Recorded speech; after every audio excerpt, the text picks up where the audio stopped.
예, 2021년입니다. 지금으로부터 한 3년, 3년 반 정도 된 그 시점에 퓨 리서치라는 데서 경제적으로 그래도 잘 사는 나라들에 대한 설문 조사를 한 적이 있었습니다.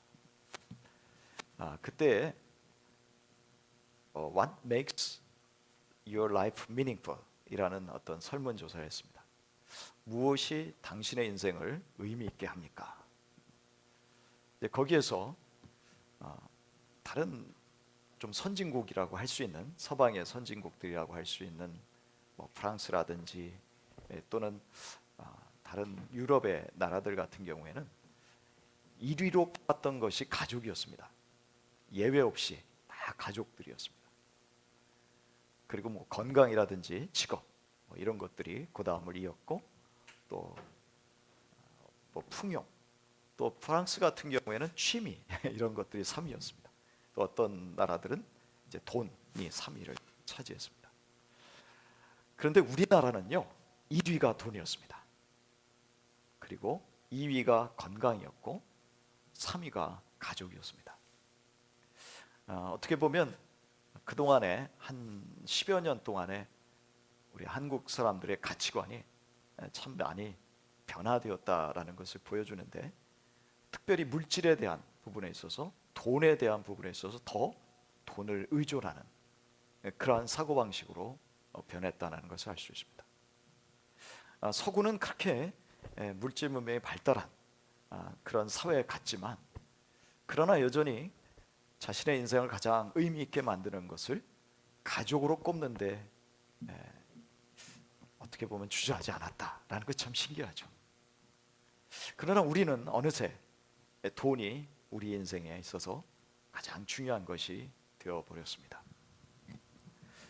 성경에서는 무엇을 가장 우리 인생에 있어서 중요한 것이라고 꼽고 있을까요?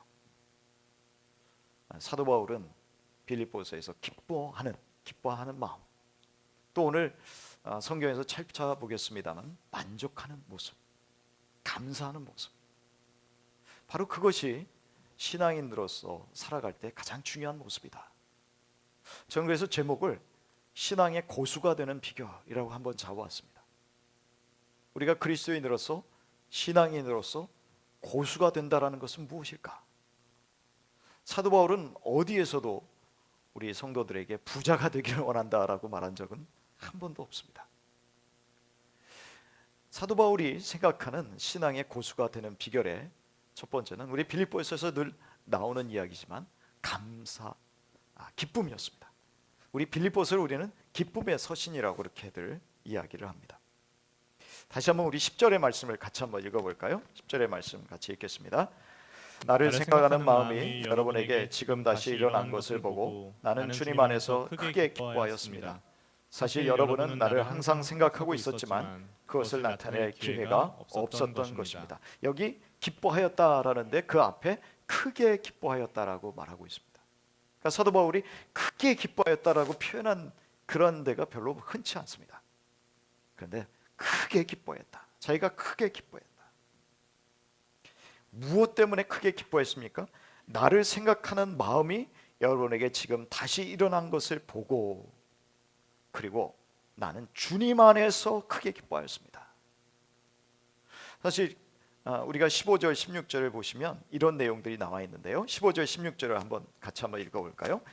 빌립보의 교우 여러분도 아는 바와 같이 내가 복음을 전파하던 초기에 마케도니아를 떠날 때에 주고받는 일로 나에게 협력한 교회는 여러분밖에 없습니다. 내가 데살로니가에 있을 때에도 여러분은 내가 쓸 것을 몇 번 보내어 주었습니다. 이게 무슨 말이냐면요, 빌립보 교인들이 사도 바울에게 헌금을 잘했었다는 얘기입니다. 헌금을. 그러면서 사도 바울의 이 복음 전도 사업에 열심히 협력하던 사람들이었습니다. 그런데 어느 순간인가 그게 끊겼어요. 우리는 이유를 잘 모릅니다. 관심이 없어졌든지, 아니면 빌립보 교회 교인들의 형편이 굉장히 열악해졌든지, 경제적인 상황이 어려워졌든지, 아니면 교회 정책이 바뀌었든지, 그건 잘 모르겠습니다. 사실 우리 선교사님들이요, 선교지에 나가 있을 때 모 교회가 재정적으로 어렵다는 말을 들으면 제일 불안하다고 합니다. 왜냐하면요, 재정이 어려우면 미안한 얘기지만 대부분의 교회에서 먼저 깎는 게 뭐냐면 선교비라 그래요. 우리 교회 재정 어려우니까 우리 선교비의 재정을 깎읍시다. 내지는 선교사님들에게 후원하는 보조비를 없앱시다. 그래서 우리 선교사님들은 모 교회가, 나를 후원하는 교회가 재정적으로 여유가 있는지 아니면 어려운지, 그것에 대해서 굉장히 촉각을 세운다라는 것이죠. 사도 바울은 원래 나한테 헌금해라 뭐 이렇게 이야기하는 분이 절대 아닙니다. 왜냐하면 이분은 텐트 메이커예요. 장막을 만드는 사람이에요. 원래 진짜 텐트를 만드는 사람이었거든요. 근데 이게 이제 점점 전용이 돼서 교회에다가 어떤 사례비를 요청하지 않고 보조를 받지 않으면서 자기가 벌어서 자기가 생계를 이어가면서 복음을 전하는 사람을 우리는 일컬어서 텐트 메이커라고 합니다. 그러니까 사도 바울은 원래 텐트 메이커였어요. 교인들이 자기에게 후원금을 보내주면, 선교 후원금을 보내주면 감사한 거예요. 그렇지만 그렇다고 해서 계속 보내주십시오 하고 선교 후원 편지를 보낸 적이 없습니다. 사도 바울이 편지를 보내더라도 그거는 후원해달라고 보낸 게 아니고 그 주변에 있는 교회들에게 다 보낸 편지였어요. 사실 사도 바울의 편지는 회람용이었어요. 회람용이라고 하는 것은 그 한 교회만 읽는 게 아니고 그 주변에 있는 교회들이 같이 돌아가면서 읽는 그런 편지였다라는 것이죠. 그러니까 자기에게 어떤 후원금을 보내주는 교회에게만 특정하게 편지를 보내서 고맙다라고 표시할 수 있는 그런 성질의 편지가 아니었다라는 말입니다. 근데 어쨌든 어떤 이유로 해서든지 빌립보 교인들이 자기에게 보내주었던 선교 후원금이 뚝 끊겼어요. 얼마 동안 끊겼는지는 모르겠습니다. 그런데 에바브로디도라는 사람이 다시 옴으로써 그것이 연결이 되었어요. 그러면서 빌립보 교인들이 우리가 그동안 사도 바울에게 우리가 선교 후원금을 안 보냈었네. 그분이 얼마나 힘들까. 지금 가택연금 상태에 있다는데 얼마나 지금 어려운 상황이 있을까. 그러면서 다시금 사도 바울을 생각하는 마음이 생겼다는 거예요. 그래서 여기서 생각한다라는 말은요, 그냥 단순히 지금 생각하는 마음이 생겼다 이런 마음이 아니고 관심이 생겼다는 말이에요. 적극적인 관심이 생긴 거예요. 그래서 사도 바울이 이것을 들었을 때 너무 감사했어요. 그래서 크게 기뻐했다라고 말합니다. 그런데 그것을 기뻐한 거는요, 돈 몇 푼 보내줬기 때문에 기뻐한 게 아니에요. 왜냐하면 이 사람들이 당시에 자기에게 돈을 보내줬다라는 것은, 사실 돈은 지금도 중요하지만 그 당시 사람들에게도 너무나 중요한 것이었죠. 그런데 그 선교 후원금을 보내줬다라는 것은 자기를 생각하는 마음이 다시 생겼다는 거예요. 자기에 대한 관심이 생겼다라는 거예요. 그래서 너무 기뻐했어요. 나에 대해서 다시금 관심이 생겼구나. 저는요, 제가 베이직 교회를 나왔지만 누구에게 일부러 막 전화를 한다든지 편지를 보낸다든지 이메일을 보낸다든지 카톡을 보내가지고 도와주십시오 뭐 이런 이야기 한 적도 없거니와, 그 다음에 혹시라도 오해할까봐 제가 연락을 안 해요.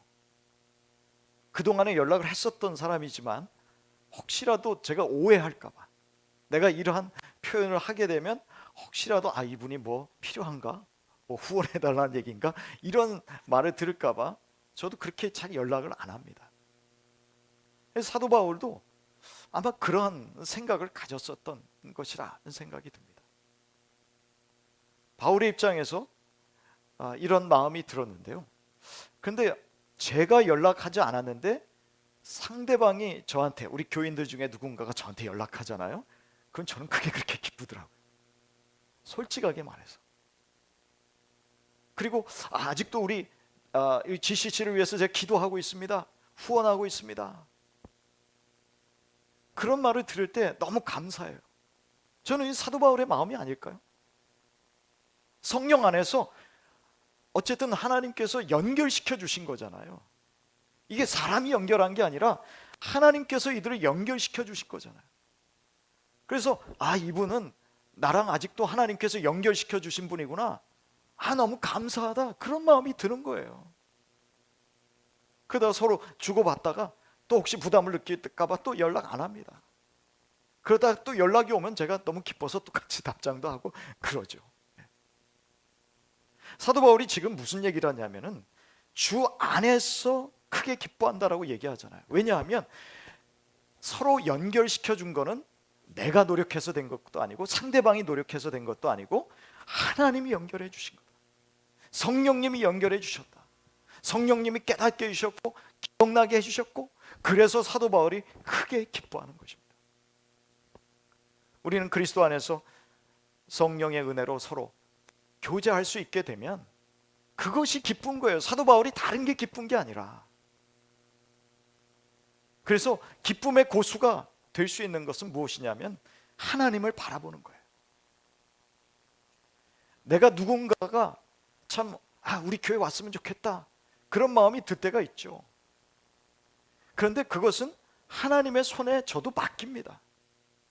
내 입술로 누가 오십시오 라고 말을 안 하고, 하나님께서 이 사람이 우리 교회에 필요한 사람이면 보내주십시오, 연결시켜 주십시오. 하나님께 맡기는 거예요. 하나님께서 그 일을 이루어 주셨을 때 하나님이 내 기도를 들어주셨구나, 그 사람이 나에게 어떤 방식으로 응답해서 온 게 아니라 하나님이 해주셨기 때문에 기쁜 거예요.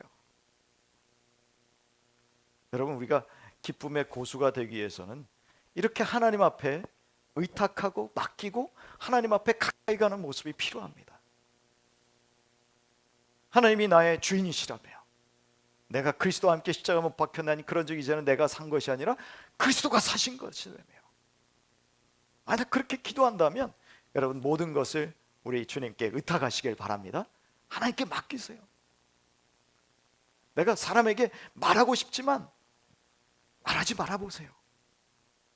내가 요청하고 싶지만 그러나 한번 그 요청을 하나님께 먼저 아뢰보십시오. 하나님, 내가 이러한 마음이 있습니다. 그러나 내가 사람에게 먼저 말해서 도움을 청한다면 그것은 하나님이 나에게 주신 것이라는 것이 아니기 때문에 내가 이렇게 크게 기뻐할 것 같지는 않습니다. 그러나 하나님께서 내 기도를 들어주시고 하나님께서 응답하여 주시면 사도 바울처럼 나는 너무 크게 기뻐할 것 같아요. 하나님이 내 마음을 아시고 내 기도를 들어주셨구나. 여러분, 기쁨의 고수가 되는 것도 바로 주님 안에 있을 때임을 기억하시기 바랍니다. 하나님 앞에 내 모든 사정을 진실하게 아뢰을 때, 하나님이 응답하실 때, 그때 참 우리에게 기쁨이 넘치는 것이죠. 그러면서 사도 바울이 이런 말을 합니다. 사실 여러분은 나를 생각하고 있었지만, 항상 생각하고 있었지만 그것을 나타낼 기회가 없었던 것으로 보입니다. 이게 무슨 말이에요? 서운한 마음이 없다는 말이에요. 내가 옛날에 그 교회에 있을 때 그렇게 잘해줬는데, 기도해줬는데 이제 내가 떠났다고 입 딱 씻어? 서운하다? 그건 고수가 아닙니다.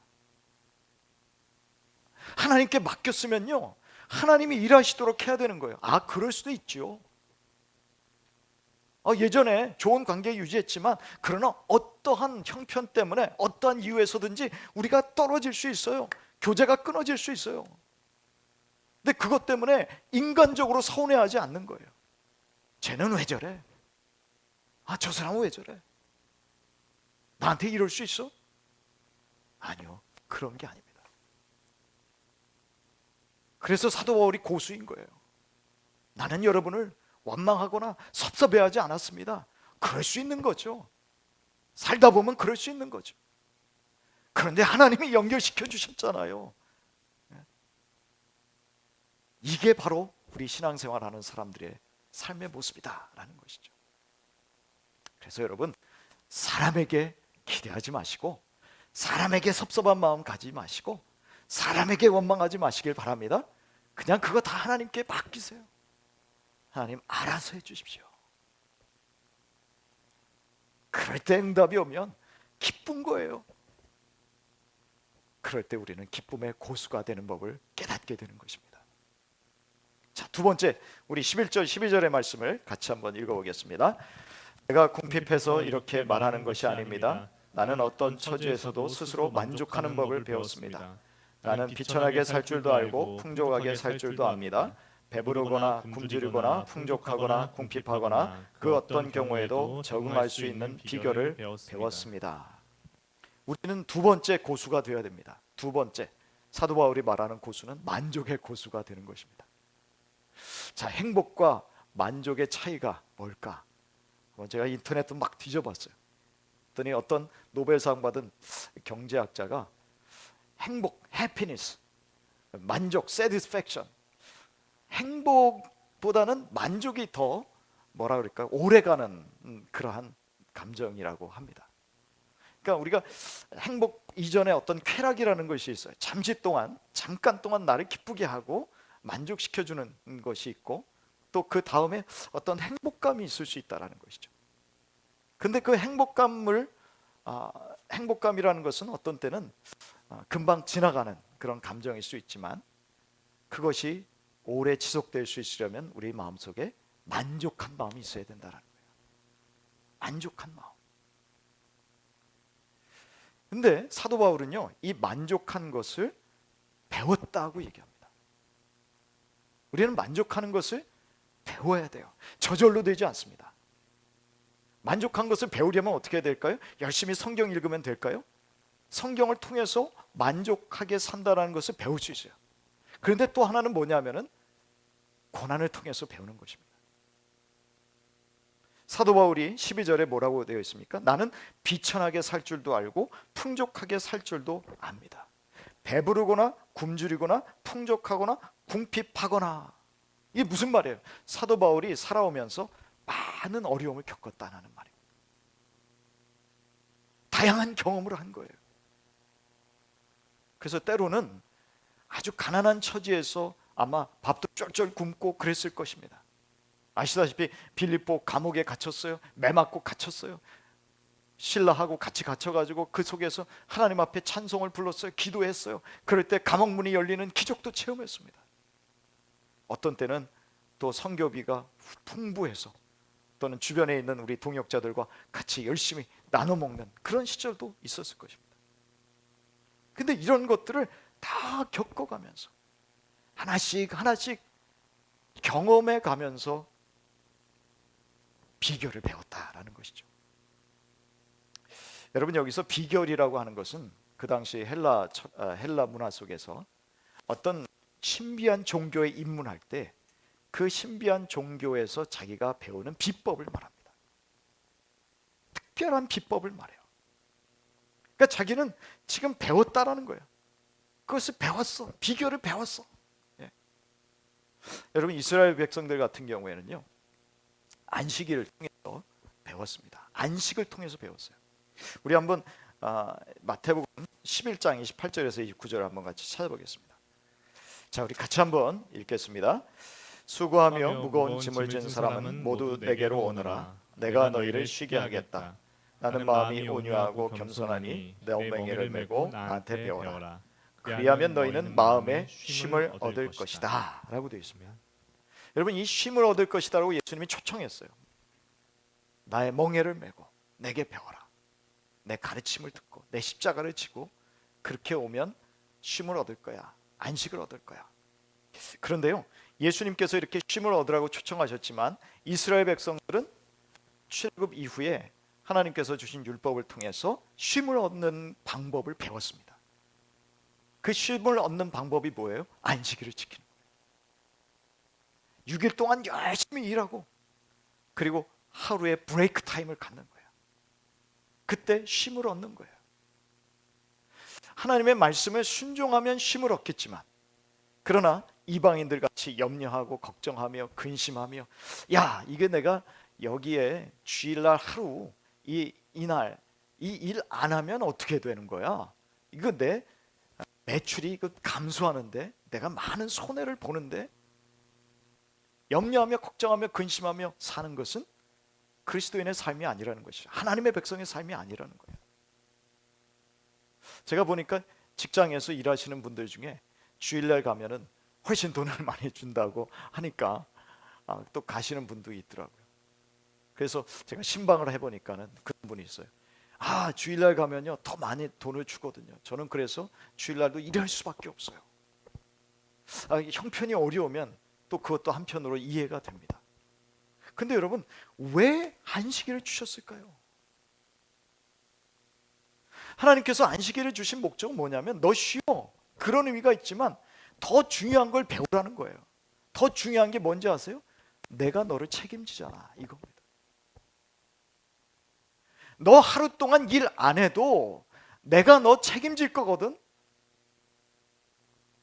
여러분, 이스라엘 백성들이 만나를 안식일 지키기 위해서 그 전날 되는 안식일 전날에 2배를 가질 수 있었어요. 하나님이 그렇게 교육을 시키신 거예요.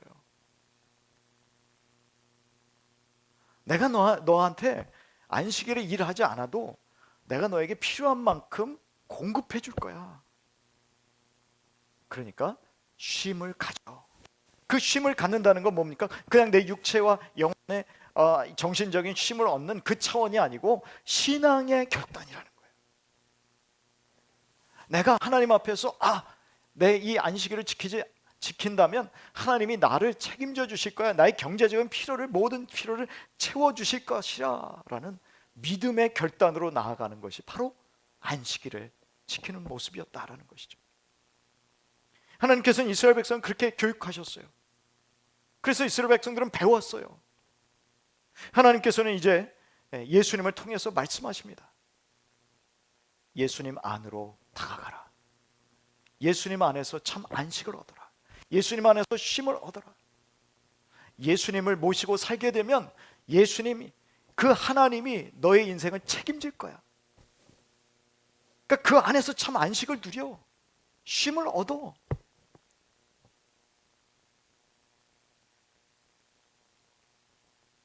오늘 표현으로 하자면 그 예수님 안에서 만족을 누리라는 것이죠. 그 예수님 안에서 만족을 누려. 10년 전보다 우리 많은 크리스천들이 생각이 나는 아직 만족스럽지 못해 라는 생각을 많이 하는 것 같습니다. 그런데 그 만족을 채워줄 수 있는 걸 뭐라고 생각하냐면 돈으로 생각한다는 거예요. 내 인생을 좀 더 만족스럽게 해줄 수 있는 것은 돈이야. 이것으로 많이 10년 사이에 바뀌었다라는 거예요. 그러나 여러분, 성경은 그렇게 말하고 있지 않습니다. 비법을 배워야 되는 거예요. 예수님 안에서 만족을 누리는 비결을 배워야 된다는 것이죠. 궁핍한 가운데 있더라도 사실 우리가 신앙생활을 잘 유지할 수 있는 방법은 궁핍함보다도 부유할 때일까요? 부유할 때보다도 궁핍한 때일까요? 또 우리는요, 부유하게 있으면 더 타락하기 쉽습니다. 부유하게 되면 10중 8구, 남자 같은 경우에는 주일날도 골프 치러 다니기 정신없어요. 요즘은 여자분들도 많이 치십니다만. 풍족하게 되면, 그래서 하나님께서 그 풍족함을 잘 허락하시지 않는 것 같아요. 야, 너희가 풍족함을 누릴 만한 능력이 안 되잖아, 이거죠. 근데 가난하면 또 가난 때문에 하나님을 떠나는 경우도 없지 않아 있습니다. 또 가난하건 아니면 풍족한 것 간에 그때에도 하나님의 말씀에 순종하며 살아가는 비결을 배워라 라는 것이죠. 그것이 참 어떤 신앙인의 고수가 되는 그러한 모습이다라는 겁니다. 여러분, 디모데전서 6장 6절에서 8절 한번 같이 찾아볼까요? 디모데전서 6장 6절에서 8절 우리 같이 읽습니다. 자족할 줄 아는 사람에게는 경건은 큰 이득을 줍니다. 우리는 아무것도 세상에 가지고 오지 않았으므로 아무것도 가지고 떠나갈 수 없습니다. 우리는 먹을 것과 입을 것이 있으면 그것으로 만족해야 할 것입니다. 아멘. 네. 세상에 세워놓은 기준에 의해서 내 만족의 기준을 높여야 될까요? 낮춰야 될까요? 그건 잘 모르겠어요. 영적으로 보면 낮추는 거고 세상적으로 보면 높이는 그러한 기준을 가지고 살지 말라라는 것이죠.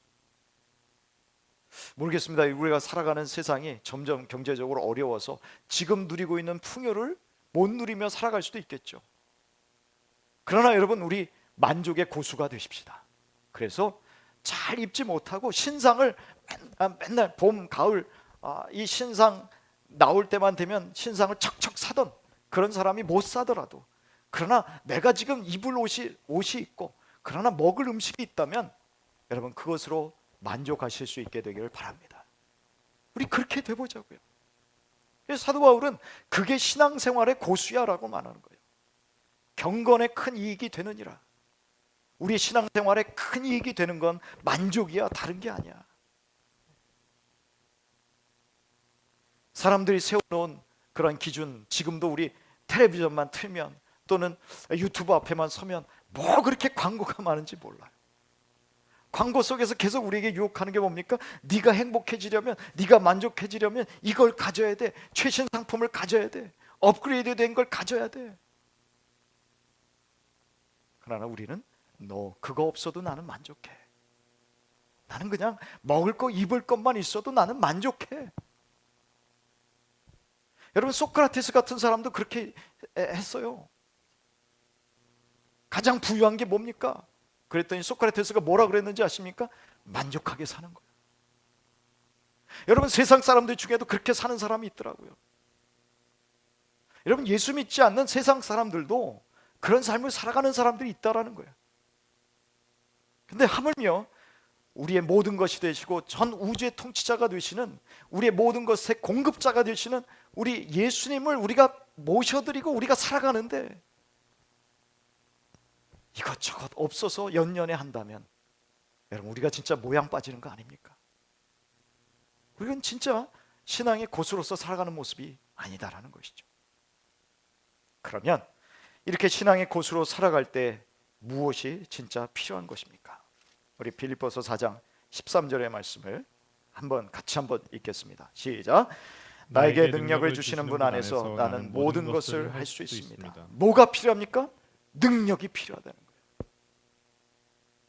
여러분 능력은 이런 때 달라고 하나님께 기도하는 거예요. 하나님, 내가 참 만족하는 만족의 고수로서 내가 신앙생활 잘하면서 한번 살고 싶습니다. 내가 진짜 수준 높은 신앙인으로 살고 싶습니다. 세상의 물질에 그거 부러워가지고 연연해하는 사람이 아니라 없어도 만족하며 살 줄 아는 사람, 나는 그런 사람이 되고 싶습니다. 그렇다면 여러분 기도하십시오. 무엇을 기도해야 됩니까? 능력을 달라고 기도하십시오. 여기서의 능력은 무엇입니까? 만족할 수 있는 능력이에요.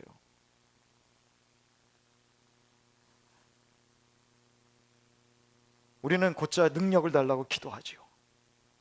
내가 원하는 것을 위해서, 내가 진행하는 사업이나 프로젝트나 뭐 이런 것들이 잘 되기 위해서 하나님 저에게 능력을 주십시오. 좋은 대학 가기 위해서, 자녀가 공부를 잘할 수 있도록 지혜를 주십시오. 능력을 구합니다. 좋은 직장에 가기 위해서 능력을 구합니다. 그러나 우리는 어떤 능력도 구해야 되냐면 참고 견딜 수 있는 능력도 구해야 합니다. 경제적으로 몹시 힘들지만 견딜 수 있는 능력, 도무지 참을 수 없는 순간이지만 참을 수 있는 능력. 우리 가정사역 하시는 목사님 중에 한 분이 그런 얘기를 해요. 자기는 좋은 부유한 가정에서 태어났다 그래요. 그리고 아내도 약사였고, 그래서 처음에 신혼집을 시작할 때부터 32평 아파트에서 시작했대요. 여러분 요즘 그런 사람이 누가 있습니까? 근데 그분은 처음부터 목사가 된 분은 아니었지만 어쨌든 자기는 부유한 가정에서 태어나서 아내도 경제적으로 자기를 잘 서포트할 수 있는 사람이고 자기도 좋은 직장에 다니고, 그래서 모든 것이 평탄할 줄 알았대요. 근데 결혼하고 아이가 태어났는데 장애아가 태어난 거예요. 장애아를 24시간 돌보기 위해서 아내는 약사 자격증을 활용하지도 못했다고 합니다. 아버지의 사업은 어려워졌고, 그래서 자기네들은 32평 아파트에서 사글세방으로 전전하는 그런 신세가 되었다고 그래요. 근데 너무 감사한 건 뭐냐면 아내가 도망가지 않았고 원망하고 불평하지 않았고, 장애아를 돌보기 위해서 엄마가 하루 종일 그 아이에게 붙어 있으면서 자기가 벌어다 주는 것으로 기뻐하며 만족하며 오히려 남편을 격려해 줬다고 합니다. 괜찮아. 여러분, 이러한 것들이 참 그리스도인의 능력이 아니던가요? 왜 돈 안 벌어와? 하고 바가지 긁거나 또는 그렇게 원망 불평하는 것, 얼마나 그리스도인으로서 저는 참 보기 안 좋다는 생각이 들죠. 도저히 참을 수 없는 순간이지만 참을 수 있는 능력, 나를 힘들게 하는 사람에 대해서 인내할 수 있는 능력, 하고 싶은 말, 따지고 싶은 말 입안에 가득하지만 침묵할 수 있는 능력, 한번 벌컥 화내고 쏟아붓고 싶지만 절제할 수 있는 능력, 도무지 용서할 수 없는 괘씸하지만 그러나 용서할 수 있는 능력. 여러분, 이런 게 진짜 능력입니다. 우리는 날마다 그리스도 앞에 또 날마다 주님 앞에 나아가서 이러한 능력을 구하실 수 있기를 바랍니다. 그럴 때 우리는 만족의 고수가 될 수 있고 또 우리는 기쁨의 고수가 될 수 있을 것입니다. 하나님의 능력은 내가 가졌기 때문에 또 풍부하기 때문에 나의 지위가 올라갔기 때문에 명성이 올라갔기 때문에 능력이 있다고 말할 수 있는 것이 아닙니다. 어려워질 때에도 하나님은 우리가 어려워진 경우에도 더욱더 능력을 발휘해서 그리스도인다운 삶을 살아갈 수 있도록 오늘도 저와 여러분을 그렇게 훈련시키실 줄 믿습니다. 여러분, 그럴 때 그 훈련 받는 거예요. 기쁨으로 받는 것입니다. 오히려 그럴 때 우리의 능력이 더 검소하게 만들고 그 능력 때문에 더 겸손하게 되고 능력 때문에 더 낮아지게 되고 그 능력 때문에 더 조심하게 되고 더 부드럽게 되고 더 고개 숙이게 하십니다. 철저히 하나님의 통치와 지도하에서 하나님의 능력이 나타나게 된다는 것입니다. 저는 한 가지 말씀만 우리 인용하고 마치도록 하겠습니다. 요한복음 11장 39절에서 44절입니다. 39절부터 우리 44절 같이 읽겠습니다. 예수께서 돌을 옮겨 놓으라 하시니 죽은 사람의 누이 마르다가 말하였다. 주님, 죽은 지가 나흘이나 되어서 벌써 냄새가 납니다. 예수께서 마르다에게 말씀하셨다. 네가 믿으면 하나님의 영광을 보게 되리라고 내가 네게 말하지 않았느냐? 사람들이 그 돌을 옮겨 놓았다. 예수께서 하늘을 우러러보시고 말씀하셨다. 아버지, 내 말을 들어주신 것을 감사드립니다. 아버지께서는 언제나 내 말을 들어주신다는 것을 압니다. 그런데도 이렇게 말씀을 드리는 것은 둘러선 무리를 위해서입니다. 그들로 하여금 아버지께서 나를 보내신 것을 믿게 하려는 것입니다. 이렇게 말씀하신 다음에 큰 소리로 나사로야 나오너라 하고 외치시니 죽었던 사람이 나왔다. 손발은 천으로 감겨 있고 얼굴은 수건으로 싸며 있었다. 예수께서 그들에게 그를 풀어주어서 가게 하여라 하고 말씀하셨다. 여러분, 예수님이 하나님이십니다. 능력이 많으십니다. 그러나 예수님은 자기의 능력을 제한하셨어요. 예수님은 자기 능력을 무한히 자기 마음대로 사용하지 않으셨어요. 항상 하나님과 상의하면서 하나님께 여쭙고, 하나님, 내가 해도 될까요? 살려도 될까요? 고쳐도 될까요? 여러분, 우리가 진짜 능력 있는 사람은 순종의 능력을 가진 사람입니다. 하나님 앞에서 늘 묻고 하나님께 응답받고 하나님이 허락하시면 행하는 그런 능력, 이게 진짜 능력자예요. 예수님은 당신의 삶을 통해서 우리에게 그걸 보여주신 거예요. 내가 나사로를 내 마음대로 살릴 수 있었지만, 그 능력이 있었지만, 그러나 그러지 않지 않습니까? 하나님 앞에 기도하지 않습니까? 하나님께 여쭙지 않습니까? 하나님의 허락을 구하지 않습니까?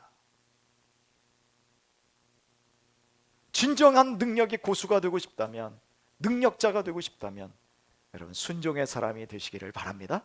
그게 진정한 능력자의 모습이다. 오늘도 우리 한번 고수의 모습을, 크리스찬 고수의 모습을 한번 우리가 살펴봤습니다. 기쁨의 사람이 되는 것이고 만족의 사람이 되는 것이죠. 그 다음에 순종의 능력을 겸비한 사람이 되는 것입니다.